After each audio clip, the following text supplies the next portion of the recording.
बिलाल साहब, अहमद बिलाल साहब, अस्सलाम वालेकुम। वालेकुम अस्सलाम। सर बहुत बहुत शुक्रिया। मैं आपसे ये इलेक्शन जो तरमीम है इनके ऊपर पूछना चाहती हूँ, क्योंकि बहुत सारे लोग कह रहे हैं कि अब जो तरमीम आ गई है या एक्ट बन गया है, इसके बाद तवक्को नहीं की जा सकती कि इसके ऊपर अमल दरामद होगा मखसूस नशिस्तों के फैसले के ऊपर। क्या आपको भी लगता है कि कोई ऐसी सूरत हाल है कि इस पर अमल दरामद अब नहीं हो पाएगा?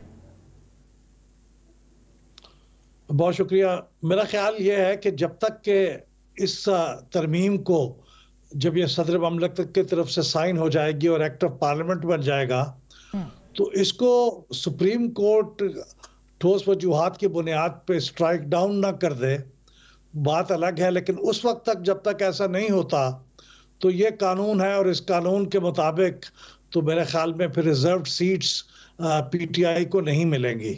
मेरा ख्याल तो ये, अगरचे मैं जाती तौर पे समझता हूं कि पीटीआई डिजर्व करती है कि उन्हें सीटें मिल जाएं, क्योंकि वो तमाम लोग जिनकी बुनियाद पे ये सीटें उन्हें मिल रही हैं वो हकीकतन पीटीआई के ही लोग थे, इसमें कोई शक नहीं है। लेकिन जो कानून की टेक्निकलिटीज हैं, जो वजूहात हैं, वो शायद अदालत के फैसले में पूरी तरह सपोर्टेड नहीं है। तो मैं समझता हूं कि फिलहाल तो कम से कम ये मामला खटाई में पड़ गया है, और जो उन्होंने निज़ामुल औकात दिया हुआ था सुप्रीम कोर्ट के 12 जुलाई के फैसले में, उस के ऊपर तो शायद एक से ज्यादा वजूहात है कि अमल नहीं हो पाएगा। इलेक्शन कमीशन ने भी कुछ वजाहतें मांगी हैं, वो भी नहीं मिली हैं। अच्छा, फिर ये दूसरा मामला ये कि ये लेजिस्लेशन आ गया है, तो इसलिए मुझे लगता है कि फिलहाल तो कम से कम ये मामला, इसके ऊपर अमल दरामद नहीं हो रहा। और अहमद बिलाल साहब, तफसीली फैसला भी नहीं आया है, तो आपको लगता है कि तफसीली फैसला ना वजह से भी इसमें ताखीर हो सकती है? इस बात के इम्कानात कितने हैं कि ये स्ट्राइक डाउन हो जाए, और हो तो किन बुनियाद पे? क्योंकि जो इख्तलाफी नोट आए हैं उसमें तो बड़ी सॉलिड रीजंस हैं कि ये कॉन्स्टिट्यूशन के बहुत सारी जो क्लॉजेज हैं उनको ये फैसला जो है वो चैलेंज कर रहा है, तो उसके इम्कानात क्या हैं सर? मैं समझता हूं कि जाती तौर पे कि इस तरमीम को स्ट्राइक डाउन करना बहुत मुश्किल होगा, इसलिए कि ये अमूमन तो इस बुनियाद पे अब स्ट्राइक डाउन करते हैं कोई कानून आइन से मुतसादम होता है या कोई बुनियादी हकूक की जो जमानत है उससे मुतसादम होता है, लेकिन ऐसा तो नहीं है। ये तो बुनियादी तौर पे कोई बात कह ही नहीं रहा।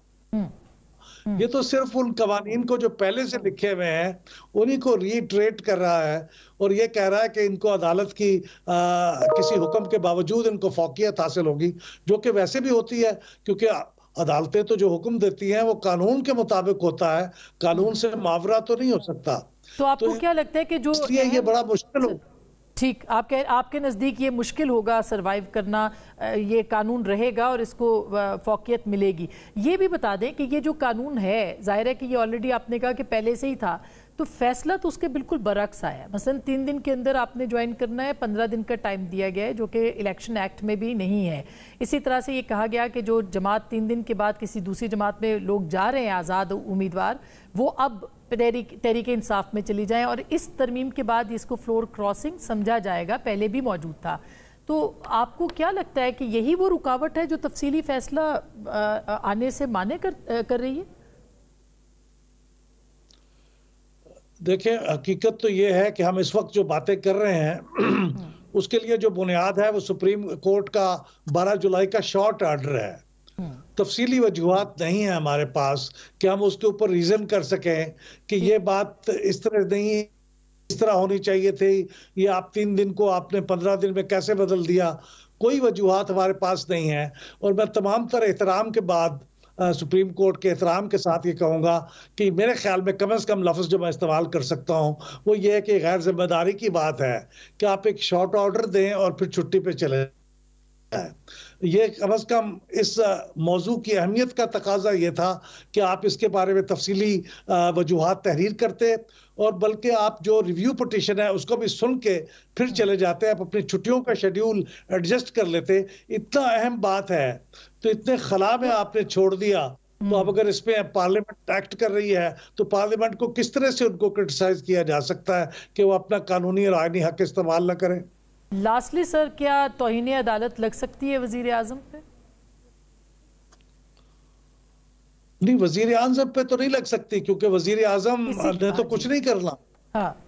ये तो फैसले के ऊपर जो अगर अमल दरामद करना है तो वो इलेक्शन कमीशन ने करना है, और इलेक्शन कमीशन ये कह सकता है कि जी हमारे पास तो पार्लियामेंट का पास किया हुआ ये कानून था जो हमें मना करता है कि हम ऐसे ना करें।